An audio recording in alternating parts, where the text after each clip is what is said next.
Ladies and gentlemen, welcome to the Battleground of the Gods Community Tournament. Week 2, I believe we are currently in. We've got some fantastic games coming up for you today. My name is Supersonic Blur, and joining me for the first set of the day is Sny. Hope you're doing well. I am doing well. Good to have you, SSB. And as we look Indeed. into these Thank you. matchups, we have the Asgard Okami versus the Albion Giants Baron's Cough Medicine. And we are moving into picks and bans. Yeah, indeed we will be. So, quick talk on the teams then. I'm, as you may not, or may have noticed, I'm not particularly well versed with either of these two teams, so I can talk about the actual gods themselves. Is there anything you can sort of talk a bit about the two teams, Asgard's Okami, Baron's Cough Medicine? Is there anything that we've seen from these two teams with what they're likely to pick, what they're likely to ban, how they're going to play, anything like that? Well, we are early in, obviously it's only week 2 of the league. Asgard Okami has won 2-0, and Baron's Cough Medicine is 0-2. So it's tough to say. I think the mid lane matchup's going to be interesting with Tej versus Majin. If Majin is actually going to be in the mid lane today, I think we'll just see some standard bans, kind of like what we're seeing right now on this picks and ban screen. Indeed. So far, nothing out of the ordinary. Thor, Camazotz, Persephone, Yamoja. If you're in a Riot game, pick these bans. Unless you want to try something sneaky, these are definitely the safest options. A lot of flex potential with things like the Camazotz. Thor, unless your name is weakened, he's amazing. Thor, that is, not weakened. The Yamoja, always been highly contested, especially when we're sort of drifting to this like healery meta, I say tentatively. And Persephone recently got tweaked. I will say buffed myself with the plants, so definitely a safe look. Opting for the last pick for the first rounds, we see Okami ends up going for the Jing here. Yeah, I think, touching on what you're talking about the healer meta, I think Afro's been highly contested, Hell's been highly contested. But, if you look at the picks and bans right now, either one of those, the pick's going to be rough because Odin could possibly be left on the table. That's true. There are a couple of things up. Like you said, there's things like Odin, Merlin still fairly contestable. You mentioned Aphrodite and Hell. Serket's up there as well. We're going to see Mulan banned, though. It's kind of been an interesting one. There was a lot of hype when she first sort of hit the game. And then by the time she made it towards sort of like the ranked scene, she kind of just disappeared. Yeah, it's true. I mean, she does a ton of damage, and her ult is extremely disruptive, especially in those late game team fights. And that might be what they are trying to avoid. They go ahead and pick the Hunbat's first pick. Not surprised there. Obviously, in the competitive scene, he's always going to be a huge disruption just because of that ultimate. So not surprised on that first pick. Ooh, Scylla, though. That is a quick lock-in for Margin. Definitely a lot of late game potential. Take a shot every time someone mentions Scylla Ultimate and how it can just turn the tide of an entire game.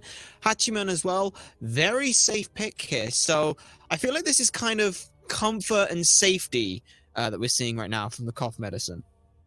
Yeah, absolutely. I think, just with how the meta is, especially when you see a god like Hunbats, you really want that CC immunity in the ult. So not surprised at all with the Scylla pick, not surprised at all with the Hachiman pick. I don't know if you necessarily need to pick Hachi this early. I think there's probably some supports, maybe even jungles that are a little bit higher priority. But, they're picking what they think can help them out here. Well, we'll have to see now, as we do have Asgard Okami on for their second and third picks right now. Still a lot on the table, as you mentioned. The Merlin currently being hovered here and will be locked in. And Sobek. If this Sobek goes in, again, this is talking about that flex potential. Sobek's kind of seen a rise back to the support and the solo lane. Yeah, he's always been safe in the solo lane, and I mean, he just provides so much disruption for your team. The knockback that he provides, everybody obviously knows the pluck is great, but that knockback, in the middle of a team fight can be extremely disruptive. And the Merlin, I mean, in my opinion, there's not a better siege/defender mage than Merlin, so not surprised there at all. Well, talking about defenders, Defender of Olympus will be something we talk a little bit later out in game. Athena is going to get locked in, and this kind of feels a similar role as the Sobek, this sort of disruption mid-team fights, but also can still set up with the taunts, the dashing in to get the slows, and again, that global ultimate pressure, very useful to try and get around the map. I think that the one thing with the Athena, though, is that she's just extremely susceptible early. So easy to put behind. Doesn't really offer like the kind of pressure that a Sobek would, or even some of the other Guardians that you might see. But Athena late game with a Scylla is extremely dangerous, especially if they go ahead and pick up another Beads burner. And we're Mm. seeing some of the Beads burners getting banned on the other side, Dodgy being one of them. But Yeah. Daji gone, Jingwei gone, Xbal as well. So looking to try and just give this Hachiman a slightly calmer lane, I feel. The Jingwei, notoriously good at just saying, I'll fly back to lane and beat you late game by out farming you, and Jibalonkwe can do that late game, but also can out pressure you early. So getting rid of that is a nice look. And as you mentioned, Beads burners here, Daji a very good one. Are we curious to see what else they go and ban here? they went with the Jormungandr. Not surprised, a lot of pressure, but that maybe speaks that they're going Sobek solo. I'm not 100% sure. And then just to talk about the X-Ball a little bit, I think it's a great ban. Just that ultimate, although the stun isn't there anymore. Talk about in the middle of a team fight, especially with a Sobek or a Hunbats, coupling that with the darkness is just insane. So pretty good ban, I'd say. Indeed, the last thing you want to have to try and deal with is having a Humbat, a Merlin, and a Sobek come at you from complete darkness. That darkness, sure, you don't get the stun at the end of it anymore, but at these higher end sort of situations in competitive game modes where everyone is communicating, it's always been about what you can see and relay to your team quickly and effectively, and that's what it shuts off there. And warding as well, which I hope both teams are highly prioritizing their wards here. I would hope so as well, especially since you have free ones for the first 12 levels. And we see a Oh, yeah. Ravana locked in. Obviously, a great counter to the Hunbats, having that immunity in your 2. And then, his ult just being extremely disruptive, being able to dive that backline. Good pick here. On the opposite end, we're seeing a Horus and perhaps OE going to be locked in.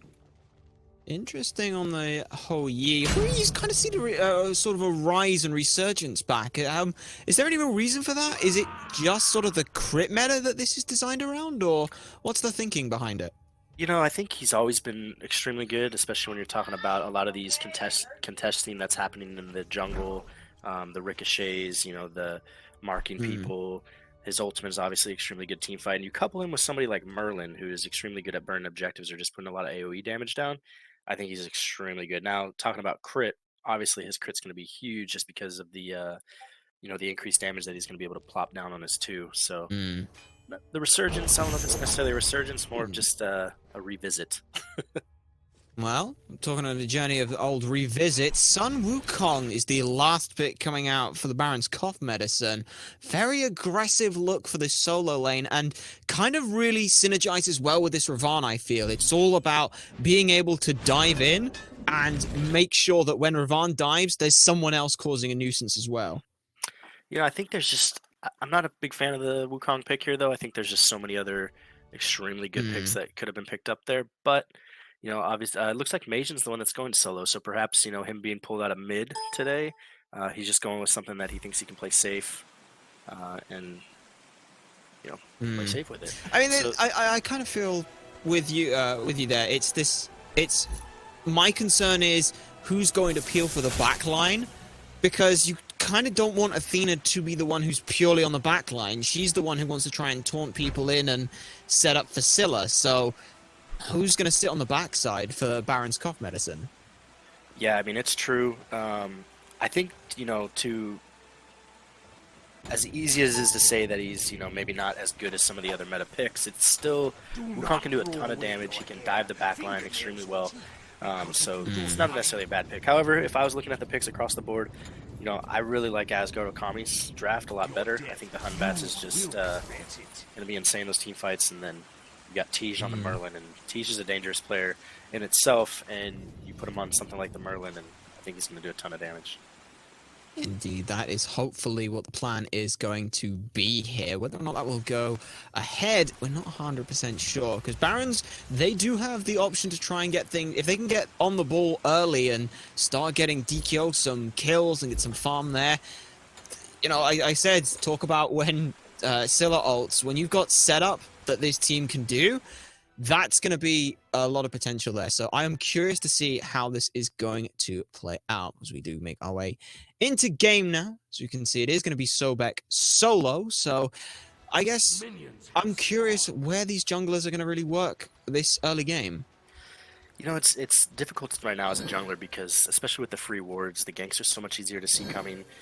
We see nothing kind of like not standard. We got blinks on both junglers. We got a hog on the way of Hunbat, so his clear should be a little bit faster than Ravana, but he sometimes suffers early anyway. Outside of that, nothing too odd, except maybe the Hui going with tier 2 trans instead of going Hunter's Blessing, but we'll see if that plays out well for him or not.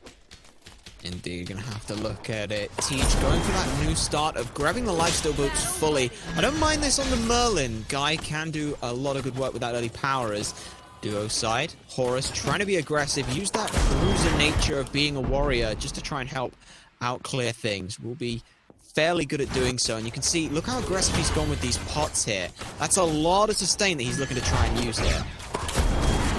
Absolutely, we see a lot of damage coming out, and that's what I was talking about earlier with when you have the Athena. The Athena can get really out of position early, and especially with somebody like a Horus. Now that they hit level 2, there's definitely some kill potential in this duo lane.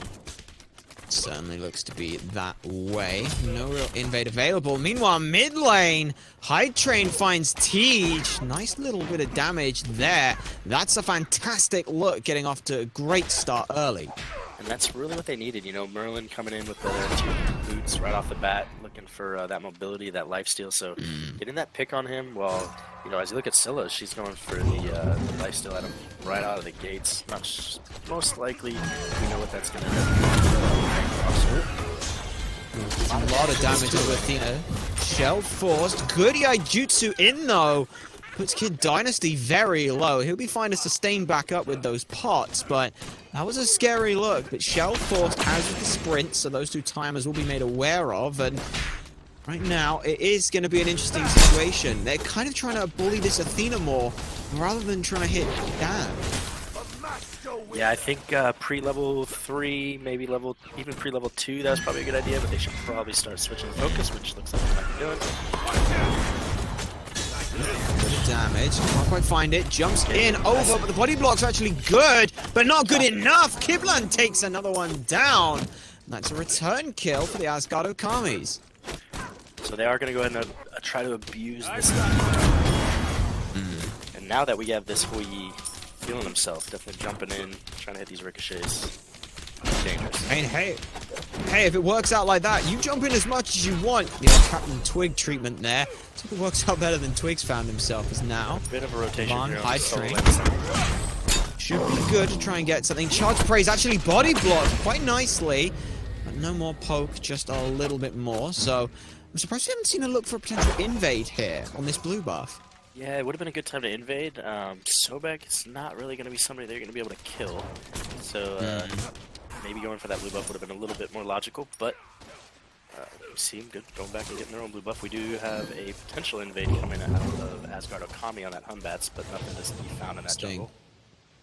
I would assume then that it was mostly Hyde Train and Margin weren't 100% on the Humbats location. Sure, he was level 4, but he turns up, hits level 5 with that thought. Duo lane again.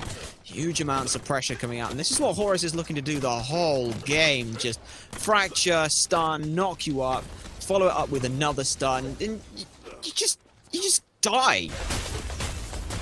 Yeah, I think he's just going to keep pressuring that, and I imagine that we'll start seeing some rotations once he has enough gold in hand to grab those boots. So, and then from there, you know, he should be trying to apply that pressure to mid lane. But to be determined.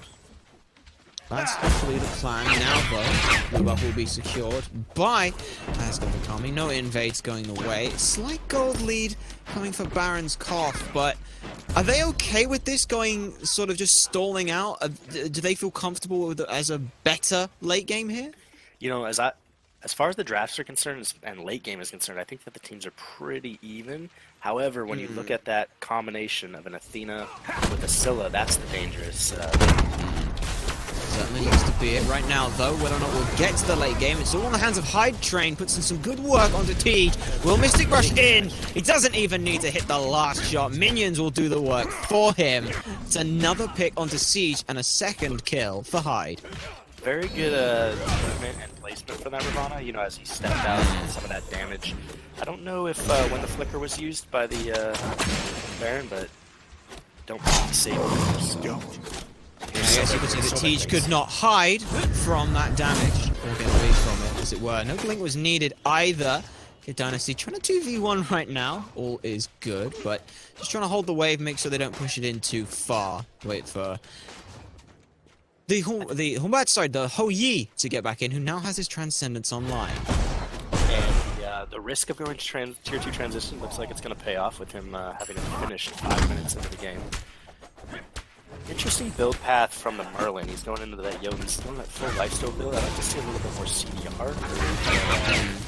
Doesn't find that to be too important for himself.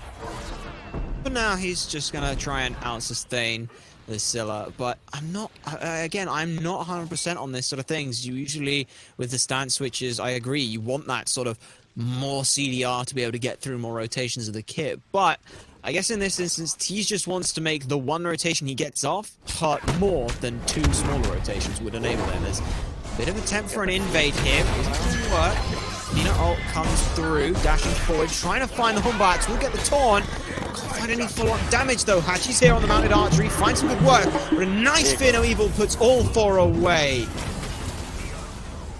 They're trying to find it, Siege is able to find one, Kibblin around the backside makes the rotation. Now they're trying to turn this around, out comes the big ult from the Scylla. Can they find a reset? Can't find a second person, and Kibblin's able to pick up a nice double kill. That's a 3-for-1 in favor of Asgard Okami's. Scratch that now. 4 kills for the Asgard Okami's. And with all 3 of them here, they're more than welcome to go for a Gold Fury. That was an incredible turnaround fight there. It looked really to Baron's favor there. But as the fight progressed, he's rotated in specifically that okay. Thought off that Humbat's a little bit. Oh. The man was a victim of his own success there. Yeah, it's not. I have a feeling that was one of those things. Hey, I'm getting kind of low. Do you mind if we swap so I can have someone else tank it? And the 50-50 went on the Humbats. We've all done that. We've all been there. I've done much worse than that, so just looking back at that team fight, I think that as we look at a team fight like that, that's really what to me is the indicator of how this late game is going to go, right? So Barons had a huge advantage there. They were going in 4v2, and then Hunbat just completely turned the tides. Yeah, and I think that's what we're going to see. Thing. Invade for blue will be secured by Baron's Cop Medicine. Successful invade. Now they're going to try and bully out this Humbat. Doesn't have the ultimate available yet. Sobek with that Jade Emperors will do a good bit of work on nullifying the damage. Charge Prey away, just to pluck them out of position a little bit more. There's the Fear No Evil now. Now we've got a 1-for-1 trade out on the ults. Good use of the ult there, and he should be fine. Might actually go back in here. No, he'll be safe now. The safety. I'm not sure if he really Hunbat should have been burning that ult, but his ult will be up much sooner, and there's nothing really to contest right now, so it doesn't hurt too bad for him to go ahead and use that ult. Yeah, I think they hit the nail on the head there. The fact that there's nothing up to contest means you can afford to use it. Gold Fury's not respawning for another 3 minutes. That's 3 Humbat ults, or 2 Humbat ults that you can get off in that time, which is 2 potential kills, which means that the next Gold Fury that comes up, you're more likely to be able to get. Yeah, it's and as we looked at that chart there, you can see like it's kind of been a slow burn. We got that spike around that Gold Fury, so we'll see if Asgard Okami looks to expand that lead maybe when the next objective comes up, which is going to be the Pyromancer. Could look to do so, though warding wise, mostly around this left side, and fairly aggressively as well.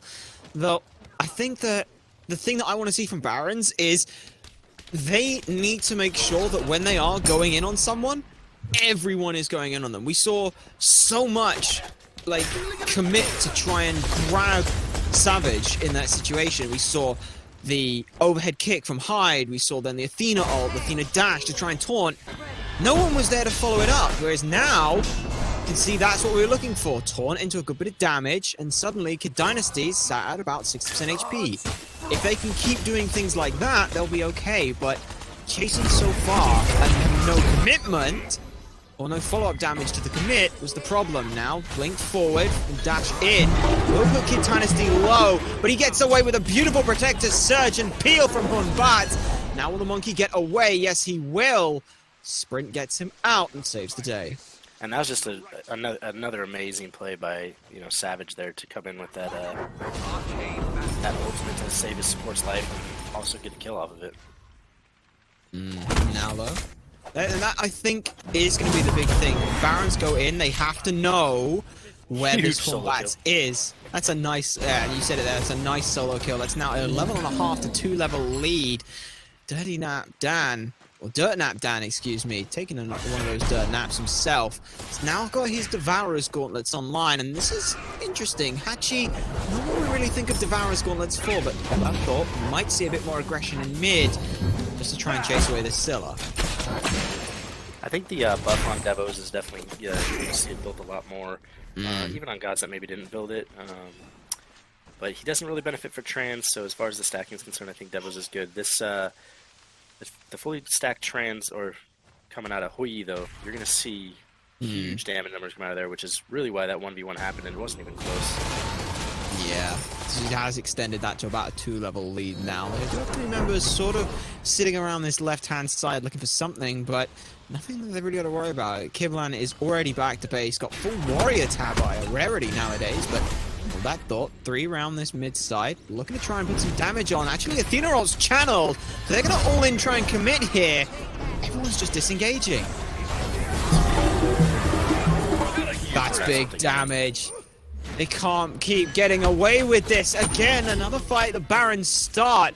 And Fear No Evil puts it to a stop. Hyde Train finds the Hombats finally, but the damage has already been done. Members are trying to come in. Now they're just trying to keep everyone away. But a 2-man knockup is ridiculous setup for a huge amount of damage from Merlin, who TJJ gets another fantastic setup and is now 4, 2, and 3. And remember, this guy was 0-2 and 3 5-6 minutes ago. Yeah, his position has just been really good. I think that fight comes back down again. It's a little bit mistiming there. The Athena ult was coming in. The Ravana was just a little bit mistimed. Disengaged, so the Athena ult didn't do anything other than get her to a fight quicker. He's just still in this jungle, just doing work. Kenny with a big kill. Yep. That's nice, and that's the setup that you were talking about. And again, it's abusing the Athena. Athena has to dash in. She has to be close to CC someone. And even then, CC just puts people closer now. Forcing out the Sun Wukong is big, because Primal Fury has respawned as well. So all 5 members from Asgard Okami are around this area, and they're looking to start pulling this. I do believe that there is a ward for Baron, so they know this is happening, but no one's here to really be able to contest. Yeah, that pressure that they put out with Kenny rotating over early like that, it just really set him up to get that Gold Fury for free.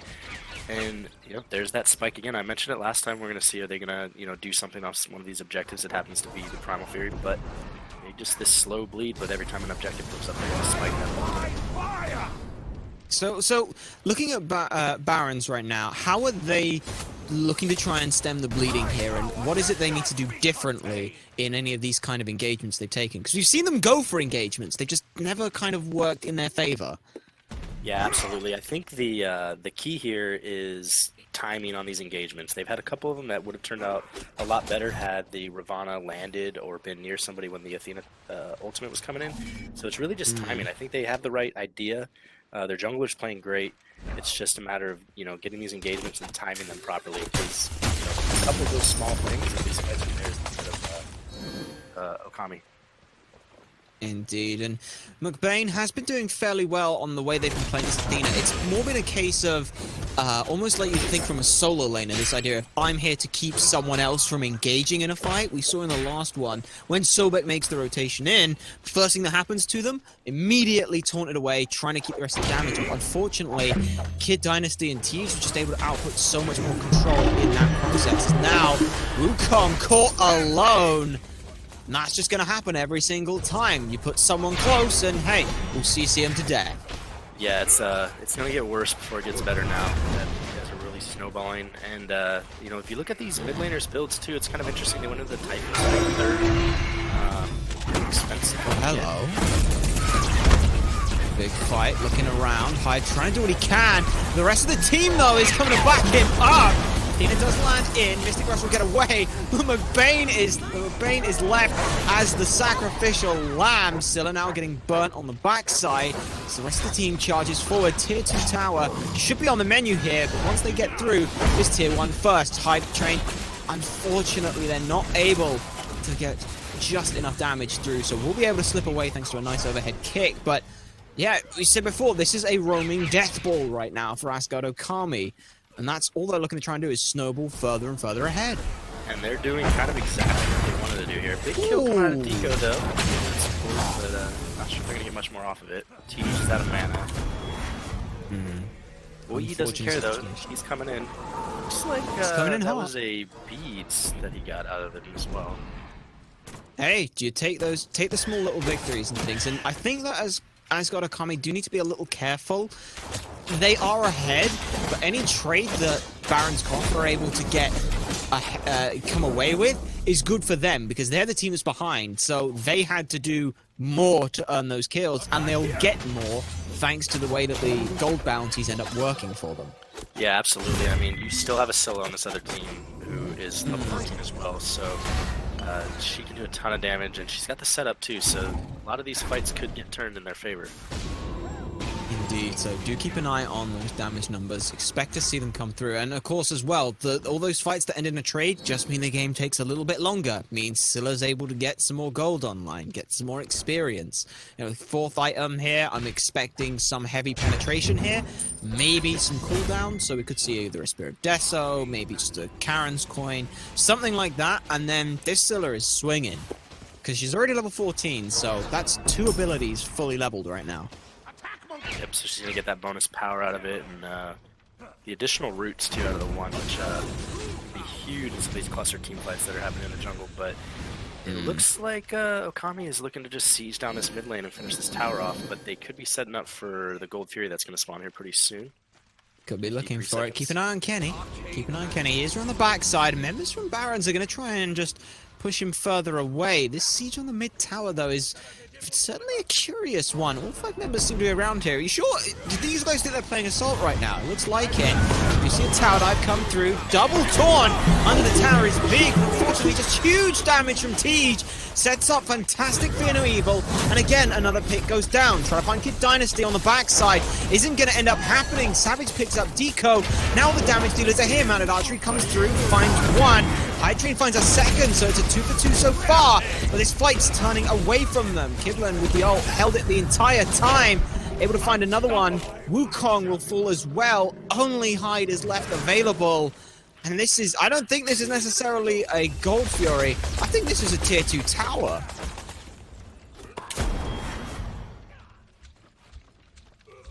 Will fall back now, as you can see. 5.5k in the lead for Asgard Okami. Fantastic start to that engagement. Sure, they lose 2, but at the end of the day, Savage struck 2 members down with him. Kid Dynasty used everything he had, bar the ultimate at this point. So I don't think there's any real problems here. Dina gonna try and go for a hero's play.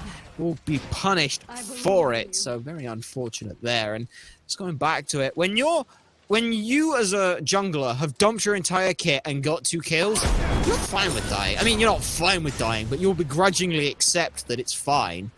And you're a support. You are kind of supposed to do that. You body block for the rest of the team, set them up to get 4 of the kills. That's a totally fine situation for any of those members in the team. Surprised, though, at just how little we've seen this kind of play from Barons. They started off okay, but after the 2-man taunt, there was no follow-up on anything.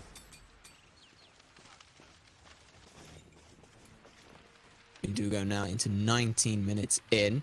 Curious to see how Asgard Okami are going to work this. They've started, as we said before, they started on this tier 2, on this tier 1 tower siege, which has now gotten low. I don't think that Baron's Cough are going to be able to actually sit that one or sit on that any longer if Asgard do want to try and full commit to that situation. So about 300 health, that's a few seconds at most. And now with this Magi's Cloak for Savage, this is a beautiful item pickup here. If CC is going to stop him doing his thing, now it's going to take even more to do so. It's poking mid. I'm going to try and put Kid Dynasty low, but Protector Surge is good enough for him. If we could have a quick look, though, I'm curious to see what Horus is leveling here, because that looked to be a fairly small heal. And if I remember, if my memory is correct, yes, he's actually leveled the 1 first over it, just showing how aggressive he's going to be here. It's not about the kills, it's all about the damage in these engagements. There's a big split here. Three fights sort of happening all at once. Mid-side, both going up for Asgard Okami. Do secure one. On the backside, Hydra gets the defender over us again, but he'll Mystic Rush out, leaving Athena high and dry. This was just a very complicated fight coming out here, and somehow TJ is able to get the first kill in this fight. Still going. Shell has been forced. There goes that tower, like I said. Beautiful charge play pulls So Wukong back, and he can't get away. Margin falls. And now it's just looking to just try and snowball this further and further. Tier 2 tower's being looked at. Minions are in. And tower should be falling down. I think there probably should have been a little bit more focus on that jungle originally, but they're just going to clean up this now. This is definitely going to be a pyro. Not sure if they're going to go for anything more than that. They could look in mid. There's still not really anything available. Deco does have the ult, but it's really not been used quite as nicely as we'd want to see right now. But no, it does look like Asgard Okami are going to just back up. They're going to set up for the more secure play. And I think that a lot of what's happening here is, despite that fight looking okay for Barons to begin with, where it was so split, you had the 2v1, their level lead is just so exorbitant now that they can kind of get away with making those kind of plays like that, taking those trades that look awkward just through sheer levels and gold lead they have. It looked like they might have had something like Look at that damage. That's disgusting. Merlin is not okay, alright? Yeah, I said it. Though, I guess when you have a level lead like this, with 10, 2, and 8, 2 levels up, and the highest level in the game, I guess any god does look kind of OP. Absolutely. Baron especially, though. Especially when you get some of this prot tread going that he has. He's definitely going to be doing a ton of damage. If we look back at the builds, let's see what he's going to. Maybe he's going into the flat fan. Yeah, he's got the Divine on, and he went ahead and went for his CDR and that breastplate now, so... Tired I of like Nirvana jumping on his face. Hello. Forced out on the mounted archery immediately. Aegis comes down as well. Sunbreaker isn't even gonna be needed. Kidlane finds a solo kill, grabs the enemy ult and the Athena's ult as well, because he was doing enemy purple buff. What? He's trying to get farm anywhere he can get. Gotta respect it. But burning his ult, do you? His Aegis. Yeah, he's doing what he can. Can't beat up on him too much for that. Sitting on a 12k deficit, you got to try to get farm anywhere you can. But definitely dangerous to do, knowing that nothing else is up on the map, so you're probably gonna get spotted out there. Indeed. Now the 3-man grouping to try and take down this team. Probably got the knock up, and that's it. I'm just. It doesn't feel like there's been any respect right now coming out from how this is. This is a fire giant team. Even here on this solo side of things, this Sobek is so tanky. 2 physicals aren't going to be able to make their way in. And on the physical defense side of things, Hyde Train has had the focus. Focus Merlin, burn them down. That Breastplate of Valor stops 80% of that right now. So that's 80% longer it's going to take you to try and kill them. That's ridiculously good. Vino Evil comes out the backside. It's just space creation, but the damage potential is ridiculous. Tej diving with the backside, picks up Deco. Huge fire damage again, just roasting the members of the Cough Medicine alive. So Wukong ult does come through. Mystic Rush on the backside. They're trying to find one, but it's such an overcommitment for this. That was a dash by Hachi there as well. Oh no, Tej on a godlike streak and a double kill. This guy started the game 0-2 and 0, ends the game 15-2 and 8. You may have had a doofer of an early game, but by God, is he going to end this one strong? Under 25 minutes. The scariest part of that entire duration there was Sobek was not there. He was in right lane. So it's that's ridiculous. They just gave him a business in a team fight that didn't even have their solo laners. So yeah, you talking about Tej there. He did a ton with that build. That once he got that lifesteal online, specifically that Titan thing, he was chunking them so much. Athena dashing in. Like I said in pregame, the Athena's a liability, and the numbers kind of speak to that. 0-10 and 1. Indeed, unfortunate. Well, congratulations to Asgard. They take game one away from Baron's Cough Medicine. Looking at this, though, how would you, if I'm going to put you in the shoes of Baron's Cough Medicine's coach, you've just come off of this game one. What are you saying to them going into this into a game two here? Well, first of all, I'm telling them to ban the Hunbats. I think the Hunbats turned a lot Yeah. of those early fights that could have went the opposite direction if it wasn't for the Fear No Evil. So play like you are. Let's try to work on our timing, get a little bit better on our timing, and let's take away the get out of jail free card that Fear No Evil is. All right, well, that's going to be that. And for Asgard Okami, at this point, I'm just saying, hey, look, if it ain't broke, don't fix it. Do that again. Maybe don't feed 2 kills on Merlin early, but at the same time, if you can be put behind like that and then come back in, that's totally fine. Like I'm 100% fine with my mid laner going 0-2 in the first 5 minutes if in the next 20 minutes they're going to go 15-0. Yeah, So definitely. really good luck. And I think that's kind of what it's been for how Baron's had a bit of an issue is its target focus. You want to focus out the Merlin because he's doing ridiculous damage, but at the same time, you can't ignore the Humbats because he's doing all the CC, and you can't ignore the Ho Yi because he's got huge AoE team fights. There was no way for everyone to succinctly choose, we're picking this person and doing that person's damage. We saw a couple of, I swear, we never saw Taunt into I'm a Monster just to do 600-700 damage to a person and blow them off the follow-up CC. That's my issue with Well, yeah, and this. they never really had this the draft. opportunity to do so. They had Yeah. the Horus coming in, putting down a lot of CC, and then the Bats putting down a lot of CC, and sure they were able to chase Tej out a little bit, but as soon as he hits that flicker and he turns around, and he starts dropping some damage. There's not a lot you can do, and it just shows the strength of this Okami draft. And if they can get a draft similar to this one, it's going to be really tough to beat in game two. All right, well, game two will be coming up shortly, ladies and gentlemen. We're going to throw this to a quick break while we get things set up, so don't go anywhere. We'll be right back.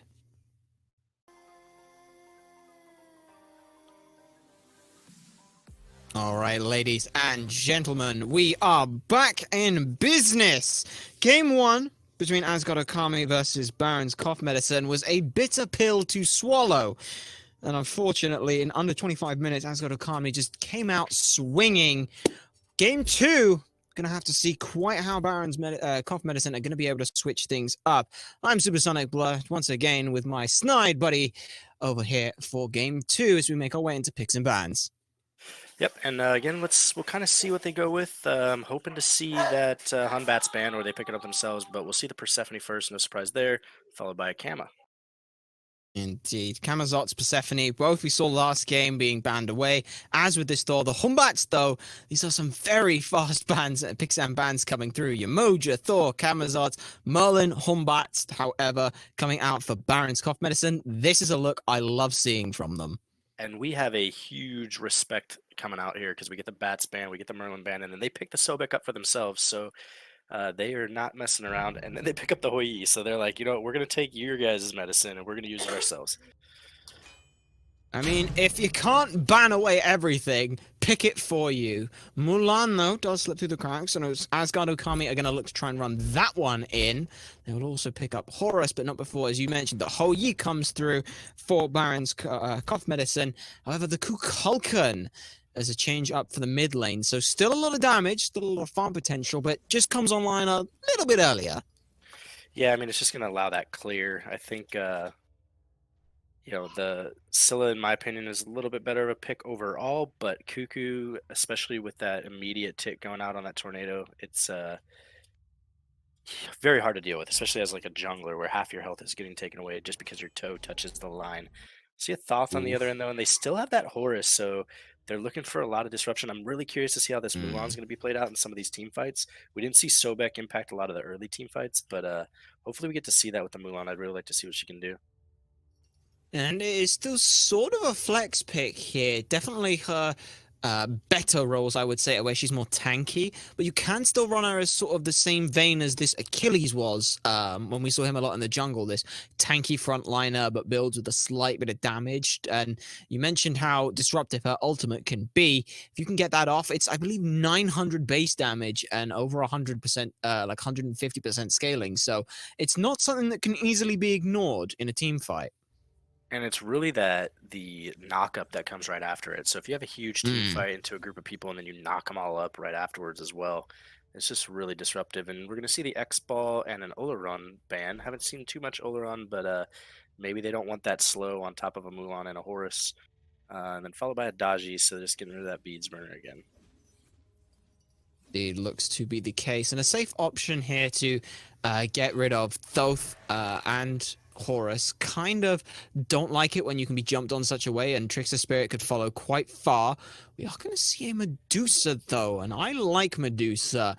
Kind of a sort of same idea as the Ho Yi. Mid-game, kind of wants to turn up, kind of wants to just wreck stuff, and can trade fairly well as a boxing 1v1 god. So I like this look here, and if they're going to play like they did with the Ho Yi, I am all for it. Yeah, I think, I wouldn't be surprised if that was a mid lane pick, although Tej is not really a hunter player in the mid, so more likely to see the Thoth in the mid against the Cuckoo. Thoth just has that range, so he doesn't necessarily have to get anywhere near the tornado. And then we see an Osiris on the other end, so that's most likely going to be a Sobek if they stick with it. Oh, they do. All right, so Yeah. Sobek going to probably be the support here. I can't imagine seeing an Osiris support, but I like the Osiris here.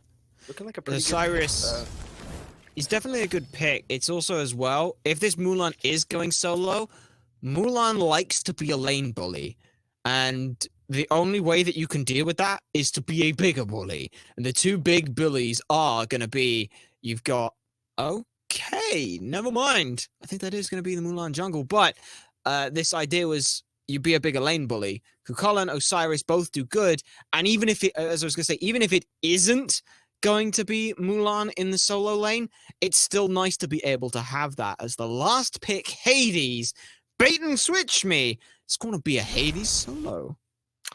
I really like the Hades here. I think Hades can sometimes be underrated. Their team comp doesn't look like something that Hades is necessarily going to thrive in, but more importantly, I'm kind of excited to see how this Mulan jungle will play out. That ultimate, like we talked about earlier, super impactful. So seeing that in the jungle versus seeing that in the solo lane, where the solo lane is not really getting involved until 17 plus minutes sometimes. I think that we might see some really good things coming out of this Mulan. I'm kind of excited to see it. Indeed. So, know how that's going to be potentially here. But Pele also is nothing to scoff at when it comes to a team fight. Pele Ultimate, huge AoE area, cone effect, going off with high damage, high burst potential with knock-up, and sustain if she does get low. So, could be interesting to see. I think, for me, mid lane is kind of just going to be a farm fest, though, if I'm honest. It's a Thoth and a Kukulkan. Neither one's going to really do too much to poke the other, and both kind of just want to farm, if I'm honest. Yeah, it's just a race to level 5 initially, and then seeing if you can get anything off of that. As good of a pick as Pele is, I'm kind of concerned about, how Pele's actually going to get off on this damage, right? So you have the Medusa who can dash away, Tej obviously on that Thoth can get away. So Pele, she could be pretty susceptible, especially into a Horus if the Horus is near the team. Any kind of engagement, she's gonna have to use her ultimate to maybe disengage sometimes as opposed to engaging. But if game 1 is any indication of how game 2 is, Train is not afraid to get in there and put down some damage. So indeed, and hopefully. Go ahead, sorry. It's going to be something. I was going to say it's certainly going to be interesting. I'm hopefully seeing as well. I want to see McBain working this better. The Sobek is a little bit safer when it comes to dashing in. If you miss the charge prey, you can get away with just saying, "Oh, it's fine. I'm now in position to knock everyone up." So you kind of can get away with it a little bit more. Not to mention Sickening Strike still going to be useful. Got a little bit of damage, got a little bit of anti-heal, which didn't really see too much of from Baron's Cough Medicine last time, but.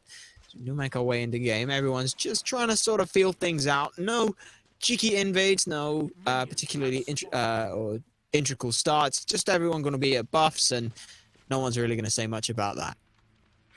Yep, and as we look at the build pass, Cuckoo's obviously going to go through that tier 2 Book of Thoth, the logical choice with his passive, and then Thoth is going for the Mage's Blessing, and not going to be looking at this lifesteal startup that he had last game. So. I do still like this, though. Mage's Blessing with its recent buff, a little bit more power on it, and it just means that you're trading, I think it's 5 power by not going like going for the Book of Thoth start or the restored artifact or like full boot start. So you're trading a little bit of power for a lot more sustain with potions, and you're also getting a leg up onto the start of some kind of a penetration item second. So if you're not going to go for one of those options like the Chronos Pendant, I do really like this. And Thoth, with the long-range damage potential he has, just having that little bit of pen early on, especially if he's going to get dove by Hyde, could prove very useful for him. Yeah, I think, talking about the builds a little bit more, I really like the Mage's Lesson. I'm surprised it's not building anymore. It gives you, like, that... Oh! Nice pluck. Ooh. Was a nice pluck, but now level 2's been hit. Kibling gets the dash as well. That's just what that aggression means. You can clear the wave faster. And because of that, they're able to put Dirtnap Dan down for first blood. And they will also grab themselves an invade on this Alpha Harpy. And again, the Kibling's going to be off to a really good start. He has the tier 2 trans again, and Medusa definitely benefits from it, just like Koi did. So we're looking at danger. Hello. Another gank coming out here. Is this season 6? We got a level 2 gank here coming on from the junglers.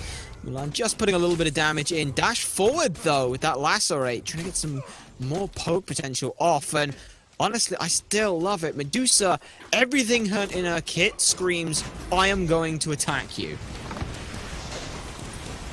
Yeah, the aggressive dashes, I love to see it. I don't think it's going to go away anytime soon. They've got this lead, and they're going to look to exploit it. Indeed, as now, see Pele looking to just try and strip away some farm from the Asgard Okami. Might be getting caught out here, but we'll be able to get away just with that Magma Rush. A little bit of extra movement speed. Mid-side, if Deco can get a little bit of pressure like that and just place the Tornado early, then it should be good, but only once he can get that leveled so it will full clear. Yeah, and I think TJ's going to be in the same ballpark as soon as his one full clears that wave. These mid laners are not going to have too much interaction with each other outside of possible ganks.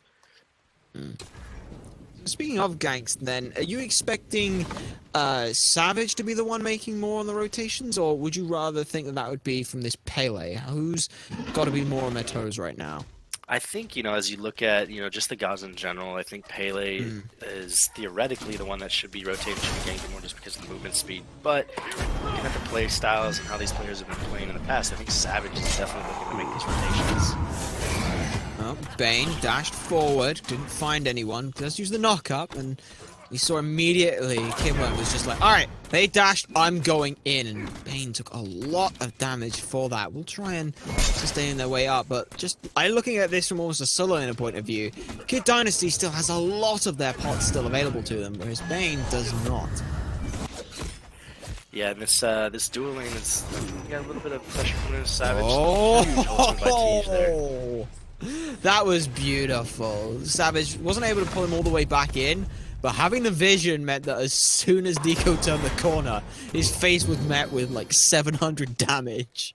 So all of that came off of the timing on the speed buff from Pele. Pele was about a minute behind clearing the speed buff against Savage, so she had to back at like an unfortunate time there. So Savage was able to free roam in that jungle and kind of just chase off that red. So interesting how those timers got so off there, but that's definitely the cause of Savage being able to be in that jungle.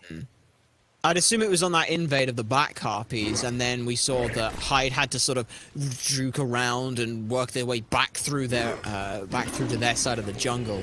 But like you said, it was really nice use of the timing and a small little spot there. So I'm very impressed with how Asgard Okami have just been taking the little bits of information. Hyde train invaded our backs. His speed buff time is going to be off. Can we do anything with that? Really nice, small little micro things that turn into something macro. Absolutely, and as we see this this Mulan just being able to get ahead too, it's going to be interesting how she kind of transitions the fights. And that could have been a kill there maybe if that 3 would have hit, but a little bit off. Ifs, ands, Shoulda, woulda, couldas, if sands aren't all buts. All good. They're still up 2 kills. They still have themselves about a 1,700 gold lead. And when you've got a Thoth on your side of the team, being able to have the luxury to free roam just means that there's so much more potential for places a Thoth can hide and snipe you from. Yeah, and this the Thoth, I'm curious to see if we're going to see Thoth in the meta a lot more with how much farm these mid laners get. You kind of saw a lot of Thoth ADC last season because of how much farm ADC was getting free. So I think we're probably going to see Thoth be a little bit more prevalent in the meta, just because of that, you know, the distance at which he can hit you with the the ultimate, you know. That's especially in these sort of healer metas, one of the few ways you can deal with a healer is hold that thought mid lane, blink forward. Do you see the ultimates come through? And Teach finds another nice shot on the deco. That's a second kill. Good blink setup from that Mulan Divine Mastery. Yep, and we're just seeing, you know, a little bit, the one jungler just being a little bit ahead of the other jungler, so he's in position before the other jungler can be there, and Tease is just able to free cast off that. Not very many mages benefit from being able to free cast like Thoth, and especially when he's hitting gods with that one, he's going to lower the cooldown. If you have a little bit of CDR, you can have that thing as low as 2 seconds. So being able to recast your one every 2 seconds is kind of ridiculous.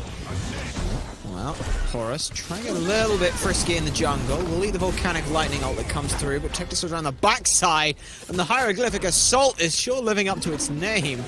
Hyde has to turn tail and get out of there as quick as they can. Luckily, they didn't end up falling, but now that's a 2 kills for Tej, and that passive, if he's got 2 stacks on the Book of Thoth on his passive book already, that is a lot of early penetration. Yeah, this Thoth is going to grow and get kind of, you know, out of control before the game even really gets on its foot. So it's going to be pretty difficult for them to climb back out of this one with the mid laner getting so fed. So Lolem, we saw a quick little peek in there. Kenny Alpha being the alpha in this lane. Hades is ridiculously strong early, mostly due to what you just saw there. Mostly huge amounts of healing sustain. As Margin tries to take the trade as best he can, will ult himself out just to be safe. And this is not a great look for Margin, though. He should know that the ult's been called, so reinforcements might be on the way just to try and put him a little bit safer. Yeah, it's going to be one of those battles. He's going to need a little bit of help coming forward, because if as this Hades starts to level, just get even more and more strong, and he's kind of already bullying him out, it's going to be really difficult for him to find it out. It looks like they're giving him a little bit of help here with some rotation. Mulan trying to do some damage through. Will end up eating the damage from the Sobek ult. Will use the Divine Mastery to get out, and has to go through these second and third phases, but there's no follow-up from it. Kenny Alpha doing good work zoning. Not going to be able to get too much else. Oh, never mind. See a good bit of dash in. Sobek's actually caught on his own. Kenny picks that one up.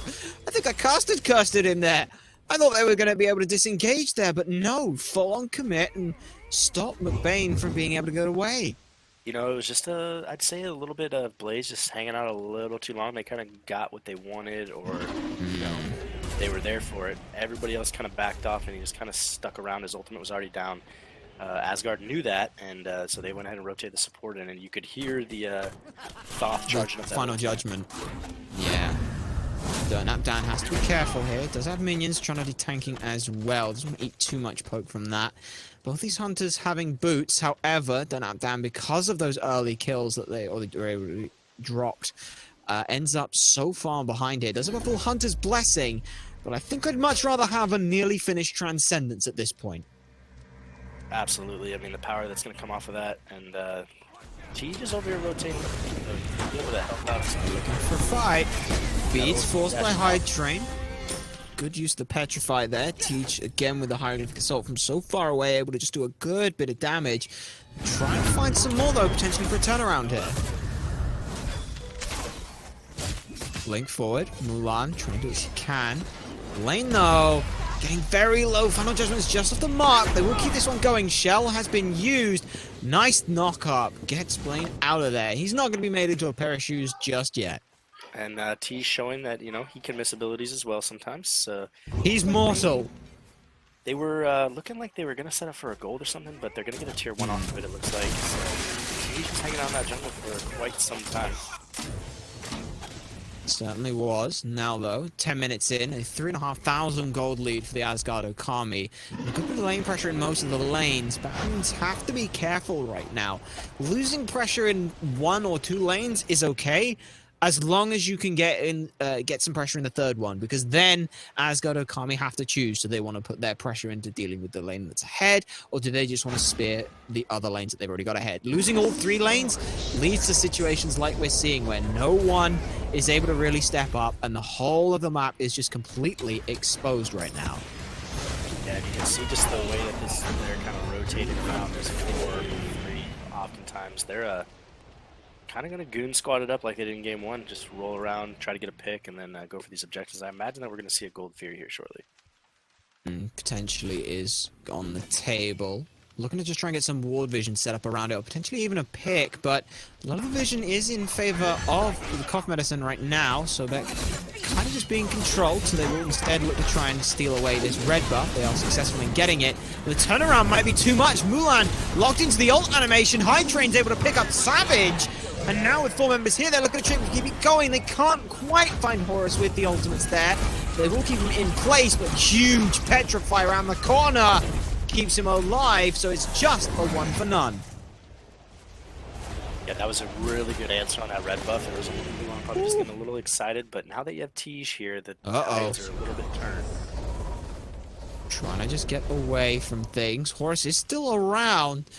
They won't be able to get anything more than just that trade. Standing on a ward, though, is Blaine. He should be very careful right now. 3 members are around. He's the only one who's here at the moment. But he will be able to get away. Does have this not... he doesn't have his boots finished yet. Elected to finish off this Gauntlet of Thebes first item, and I'm not sure I'm feeling that one. Yeah, it's, you know, difficult to say. I think that, you know, having the Gauntlet is good for sure. They played that pretty well, though. I don't think that Asgard lost too much off of it, but it was the right play of Barons. You know, they got something out of it, and that's kind of the first they've gotten of anything today. So I think they'll take it. Yeah. So when someone hands you a bar of gold, your response is, "Ah, yes, thank you. I was just looking for this." As Kenny now caught 3v1 trying to proxy farm. Members are just trying to chase him down though, so he seems to be okay with this. Does have the healing and sustain. Thorns has come out. He's just trying to buy time at this point, because look where the rest of the team is starting to gravitate towards. You can tell Kenny's just screaming, "Attack the Gold Fury! Attack the Gold Fury!" Oh yeah, definitely. Interesting that they kind of went off of it there. They had the 2 Medusa's back. Didn't have the vision. Slight misplay there. Unfortunate there, but now Kenny has finished off his defense item. Has opted to go for this Hide of the Nemean Lion. I'm curious on this pick. It did recently see nerfs, but is this mostly just to try and deal with some of these autos attacks from the Pele, who's going to be all up in his face, or...? Yeah, well, I mean, not only Pele, but you also have Osiris. Not that Osiris is really going to be auto-trading with the Hades, but... That's true. Surprised again that we didn't see him just collapse on that Gold Fury earlier. There was 3 people that popped up on that the right lane tower, so... Now with a Pyro kill, they're kind of climbing their way back in this a little bit. Pretty good plays off of Baron. I'm surprised that we're not seeing any counter play, but... Oh no. Mid lane, Blaine forced to use the shell and the ult just to try and get away.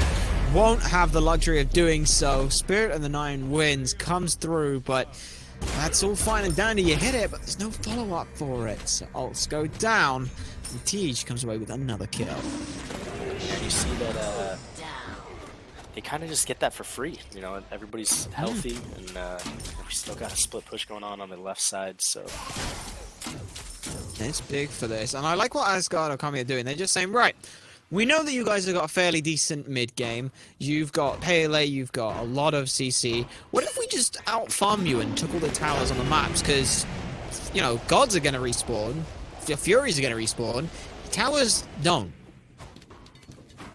Yeah, Hades is coming in. Hades is taking on that tier 1 as well, answering the tier 1 that they took. And it looks like, you know, Barons is all going around this gold. It looks like I'm going to go for it, but you do have Medusa here with a healing ultimate. There's a lot of warding around, so Barons are going to know when anyone comes in. Into the Skies has been used just to try and seek out a little bit more information on this God Fury. They go in. Asgard Okami actually are able to steal that one away with the Into the Skies dropship damage. That's a huge look for them. Now the Osiris trying to fight 3v1. Does get some support coming through from the rest of the team, but members are going to be able to make their way out. On the backside now, Mulan trying to just chase away some of the damage dealers. Will do some good work. As Tej finds Hyde's train, they weren't able to secure on any damage from the Medusa. Savage finds another one now running around the front side. Will get stunned, but look who's here. It's all the damage. Tej finds Deku in the backside. Now falling through. Tej gets a double kill. Dynasty Kid able to put in huge peel to save the rest of his team, and Margin's gonna get chased down here. 5 members fall. Gold Fury stolen. Everyone sat at your tier 2 tower line. This should be a Phoenix here. You know, and as you look at that fight, it just that Barons didn't do a lot wrong, right? They were going for what they thought was pretty easy gold, and it looked like they had it, but then that one thing changed the whole tide, and that's like really how your win gets deflated out of your sail, you know. Not getting even one kill out of that isn't so much, but yeah, just a tough one there. And there's that spike again that we see in Golden XP coming off these objectives. Certainly a rough look for them. I think the stealing of the Fury as well, you can't be doing that. You've got to have someone who's going to be able to secure. You know you can't zone everything away, but you've got to have something to try and do. I don't know whether or not they try to hold anything so that as members from Asgard Okami landed, they were able to hit them with the damage on the Gold Fury and members, but there's got to be some kind of communication at that point. Even if it's just saying, we'll leash it and take the fight. Right. I think, you know, by the time the Horror Assault came in, it was like a little bit too late. They were zoning out the Medusa, who they thought was the one that was in position to steal it, but really it was that Horror Assault coming in that kind of took it for him. So perhaps maybe a misplay. I think, you know, the bigger thing is the disengagement after the fact. They probably should have just disengaged that. They chased a little bit deep to try to get a kill, which didn't come to fruition anyway.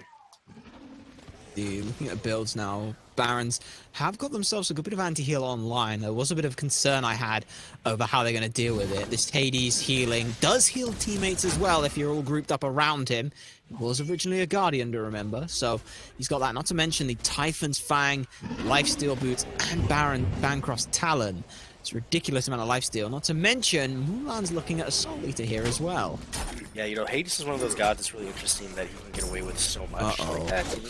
We do have him coming in, and it doesn't look like he's able to get out of this one. Doesn't look like it. Martin Boucher is tanky, but I'm not sure he's quite that tanky. Will ult over the wall just to get away. Drops a ward as well, just to try and help out the rest of the team. Now, though, everyone from Asgard Okami looking around this Fire Giant side. They should be seeing Dirt Nap Dan over on this right-hand side, and if they do, that might be their ignition to keep this fight going. Yeah, forcing that ultimate out of Majin is a huge one. Looks like they're just trying to get a good pick here prior to pulling that fire. Yeah, they should know that they are on a ward there, so if they're not going to do anything, it doesn't look like they quite want to go for this Fire Giant here. Could be stolen away from them. They have some pings going out on the Houyi who split mission, so they know that they have the advantage. They gotta go. Oh, that's big. That was a big route there coming through. Nice knock-up to try and help a little bit more, but Dikyo is going to end up getting run down. Does use their ult for a good bit of peel, but you can't peel away the Hieroglyphic Assault through the wall. Meanwhile, the rest of the side, under the tier 2 tower, goes one. Savage gets low, but the rest of the team now should be able to back them up. Sobek do what they can, but the blink back is a beautiful way to get them to safety. Now Margin very low. Tej finds a snipe through him into getting a slow on the Sobek, and that is another double kill for Tej. 8-0-3. This boy be farming. Can we talk about that blink a little bit? Are you kidding me? Savage able to 180 blink back through to ensure he doesn't get killed.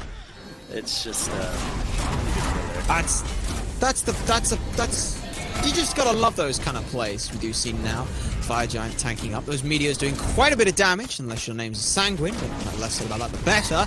And the Fire Giant should be falling under 20 minutes here, so that's a fantastic look for this team. And with so few towers remaining on the map, they could potentially even look to try and siege Phoenixes with just the first Fire Giant.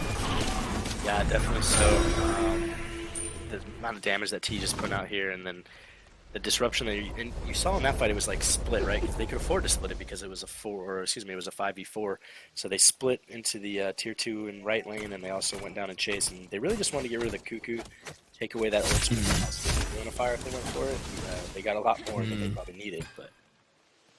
This Oni Fury, definitely a good look for both of these two teams. Will help with with a siege defense and also with a siege. So you can see that's what Dirtnap Down is trying to grab right now. No one's really around here from Asgard Okami.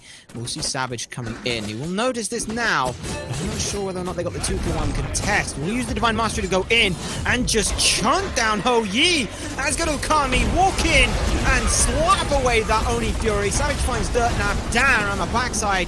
They're doing good bit of damage in, gets stunned up by the Petrified. Deco goes low and is put down. That's a 2 double kills now. TJ is divine. 4 members full. It started so well and then it just went so wrong. Yeah, it's kind of. I'm surprised they didn't notice that gold getting low earlier, but they see it anyway, and they got a lot more than they probably thought they were going to get in that kind of engagement.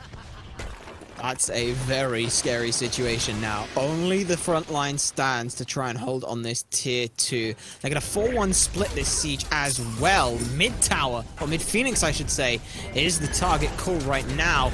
Don't forget as well that this wall does do bonus damage to the structures as well. On the backside, both ults are used from the front line to try and pull them off. The health bars get low. Phoenix has fallen, as has Sobek already. Meanwhile, Mulan diligently pushing up. That's an Oni wave as well. 2 Phoenixes are going to end up falling here.